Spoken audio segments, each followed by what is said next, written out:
Well, some really good things tonight, I thought, from our team, and a lot of things we can build on, and also obviously some room for improvement. I was very pleased with our play in the first half, except for the first 4 minutes. You take the first 4 minutes before the media timeout, where I think we turned it over all 5 times we had the ball.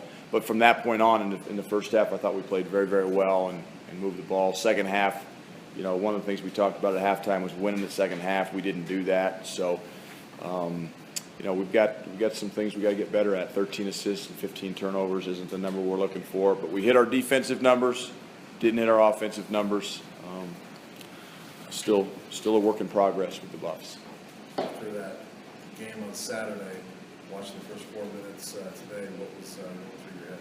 Well, just our guys are trying too hard, and they're the turnovers they're making. They're trying to do the right thing. We're trying to feed the post. We're trying to make extra passes. It's just we got to play the game and try to make the game simple and sometimes we want to be in attack mode, but sometimes you got to move the defense a little bit before you're able to attack. So, but again, I talked about being positive, thinking about the next play, not getting down on ourselves. I really tried not to get down on them, and they responded, and we got that behind us and got a couple buckets and got going. XJ got us that N1 to kind of get the spark going. What happened with your decision to send Ski in the first half? Well, both Ski and Wes are, there's just some off-court stuff. Ski's was an academic-related issue, and Wes has got an issue with tardiness. So it was, off-court disciplinary thing. Ski's was academic. Wes is tardiness. Maxion was leading the Mountain West in scoring coming into tonight. What was the game plan? Well, game plan was to make him work, and really we're wanted to be aware of him on flare screens. I thought Jerron started on him, and we wanted to put some size on him if we could. But Maxion's a good player. We did a good job on him now. And I thought we guarded the three-point line very well tonight, even though they had some open looks in the first half that they missed. But we played shots even if we're late, and I thought our guys did a pretty good job of holding them to 20%. This is a team that was shooting 50% from three coming in here, and the pace of the game really helped us too, because one of the things we wanted to do is get into their bench, and they brought some youth off the bench. They start 4 seniors, and I thought our bench was a big difference in the game tonight. You guys were looking to feed the ball in all night, and with a player like Josh in the basket, how important is it to get him going, and how important is he? Yeah, he's very important. We have to get Josh Scott the ball. Again, I always say we got to get him touches. We don't necessarily he doesn't have to get shots, because he draws so much attention down there. He caught it one time in the second half. He had 3 guys on him, and they fouled him. But he draws a lot of attention down there, and so our guys know that Josh is a heck of a player. And but he's not the only one. Wes Gordon is good down there. We posted up XJ one time in the second half, and he got a bucket. So we've got multiple guys that can post, and Josh is one of them. But we have got to get him touches. There's no doubt. And Josh has really worked on his passing. I thought he was very unselfish tonight. And but when people game plan against Colorado, Josh Scott's a big focal point, and so that should make our perimeter guys feel pretty good, because it should free everybody else up. 3 points, 6 assists, 4 rebounds. Is that kind of the game you expected from him? The guy just, I've said this before, and even before he was playing, he makes the game simple. He makes simple plays. The 2 assists he got to Talton for 3, it's just an extra pass. It didn't stick. He's got that feel that you can't coach, and it's nice to have a guy out there like that that's got 6 assists and no turnovers. He takes 2 shots, and he's fine with it. He's absolutely fine with it, and that's pretty special. It's pretty rare. So the guy that does those things that you like so much, how is it going to be to keep him off the floor? He's going to be on the floor more and more. We're going to have some competition, and guys are going to have to play better to get minutes. When he came in, I think he went on a 26-point in a row run.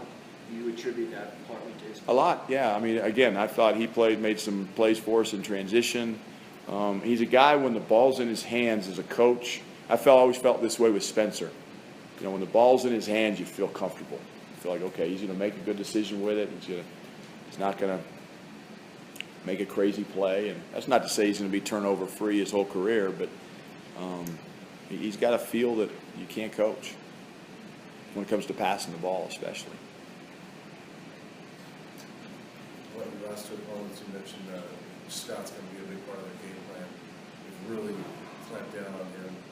What does he need to do? What do you guys need to do to kind of free him up a little bit? Well, I think, Josh has to be a facilitator, and I think he understands that. And so when he does pass out of the double team, we've got to make him pay. That doesn't mean we have to shoot it right away, but, for example, he got double teamed one time, and we kicked it out, and Jerron drove it, and made a play in the lane. And so it can come back to Josh, just like when we post it to him, it doesn't have to stick in his hands. It can come inside, back out, and go back in. And so we have to continue to work on that, and our guys need to understand that. And I think they do. I really do. I don't think our guys weren't looking for Josh. They were. But again, they were fronting the post, and they were getting a lot of help side. He was drawing a lot of attention, and that frees it up for everybody else. And, we shot the ball well. We shot 43% from three. A lot of that's attributed to Josh Scott. We got a lot of open looks because he's drawn so much attention down there.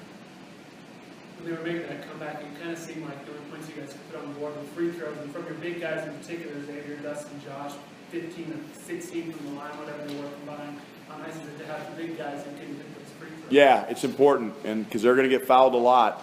And again, that's the focal point is they're going to sag in, and they're going to suck in, and we've got to be able to make free throws when we get to the free throw line, and we also got to be able to make threes. And again, 43%, 7 for 16 from three is a good number. And we didn't jack up a bunch of them. I think I like that mix of 48 shots from inside the arc, 16 from out, and we have a tendency sometimes to take some too many threes sometimes when we're struggling. So we talk about playing inside out. We want to play inside out. It doesn't always have to be off a post speed. It can be off dribble penetration.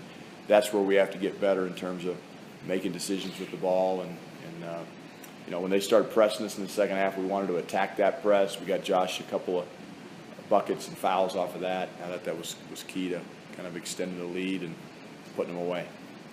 Talk about XJ, another good game for him. I know we really played well on Saturday, but for the most part, he's been consistent, like you talked about. Yeah, I was proud of him for rebounding. I was really, really on him about rebounding. His numbers were, I think, if you take rebounds per minute going into tonight's game, and you multiply it by 40 to see how many rebounds they'd have if I played him for 40 minutes, he was ninth on our team in rebounding. So I challenged him, and the thing about X is when you challenge him, he usually responds. So we just need that consistently. Not that he's going to have 15 and 9 every night, but he needs to be averaging 6, 7, 8 rebounds a game. That's an area I want him to be selfish. I want Josh to be selfish. I want Wesley to be selfish. I want that thing to be like a piece of meat with a pack of wolves when it comes off the glass. We need to be rebounding the ball. And when we out-rebound them by 14 and you hold them to 33% field goal percentage defense, the score takes care of itself. Thanks, guys.